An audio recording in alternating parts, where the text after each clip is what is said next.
ఇక్కడికి వచ్చినటువంటి మీడియా మిత్రులకు మరియు ప్రింట్ అండ్ ఎలక్ట్రానిక్ మీడియాకు ప్రత్యేకంగా ధన్యవాదాలు తెలియజేస్తున్నాను. నేను కడప జిల్లా బీసీవై పార్టీ జిల్లా యూత్ కన్వీనర్ కట్ల వెంకట నాగార్జున మాట్లాడుతూ, గత 79 సంవత్సరాల నుండి ఈ రాష్ట్ర జనాభాలో 3 కోట్ల జనాభా బీసీలే ఉంటే ఈ బీసీలను ఓటు బ్యాంకుగానే మాత్రమే వాడుకుంటూ అనేక వంచనలకు, హింసలకు, దాడులకు ప్రేరేపిస్తూ వస్తున్నటువంటి ఈ వారసత్వ రాజకీయాలకు ఈరోజు ముగింపు పలుకుతూ ఉన్నాం. ఎందుకంటే గత నెల డెడ్లైన్ విధించడం జరిగింది. ఫిబ్రవరి 22వ తేదీన భారత చైతన్య యువజన పార్టీ ఆధ్వర్యంలో శ్రీ బోడే రామచంద్ర యాదవ్ గారు సింహగర్జన వేదికగా ఈ ప్రభుత్వానికి 5 డిమాండ్లు హెచ్చరిక చేయడం జరిగింది. ఈ 5 డిమాండ్లు కొత్తవేమి కాదు.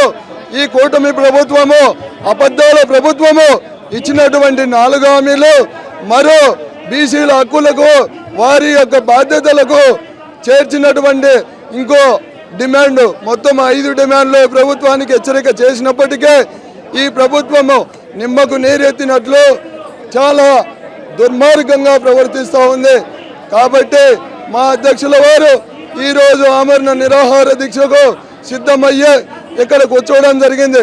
రాష్ట్ర నలుమూల నుండి మేము కూడా ఆయన ఆమరణ నిరాహార దీక్షకు మేము కూడా మద్దతు ఇచ్చే, మేము కూడా ఒక్కరోజు కాదు, 1 గంట కాదు, 100 రోజులైనా సరే మా డిమాండ్లు నెరవేరే వరకు ఇక్కడే కూర్చొని మా ప్రాణాలను సైతం లెక్క చేయకుండా ఇక్కడే ఉంటాము.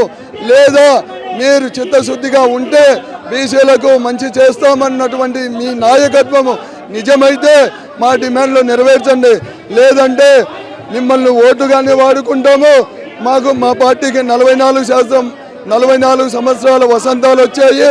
మీరు జెండాలు మొయ్యండి, మీరు జెండాలు నాటండి అంటే ఇంకా మీ ఆటలు సాగవు అని చెప్పి మేము ఇక్కడ చెప్తా ఉన్నాము.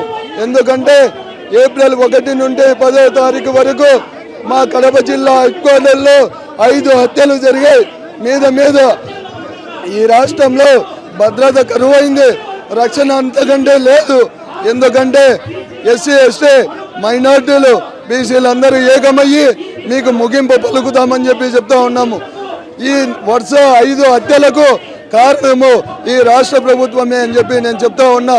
ఎందుకంటే నిన్న జరిగినటువంటి ఒక ఇంటర్మీడియట్ చదువుతున్నటువంటి కాజీపేట మండలంలో ఒక అమ్మాయిని ఈ గంజాయి బ్యాచ్ను ప్రేరేపిస్తున్నటువంటి ఈ కూటమి ప్రభుత్వంలో ఒక అమ్మాయిని అతి కిరాతకంగా గొంతు కోసినప్పటికీ ఈ ప్రభుత్వము, ఈ పోలీసు వ్యవస్థ పూర్తిగా నిర్వీర్యమైపోయింది.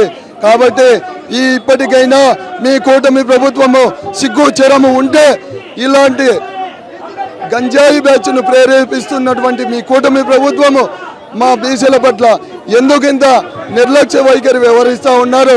కాబట్టి సిగ్గు చెరము ఉన్నప్పటికీ మీకు బాధ్యత లేదు అని చెప్పి చెప్తా ఉన్నాము.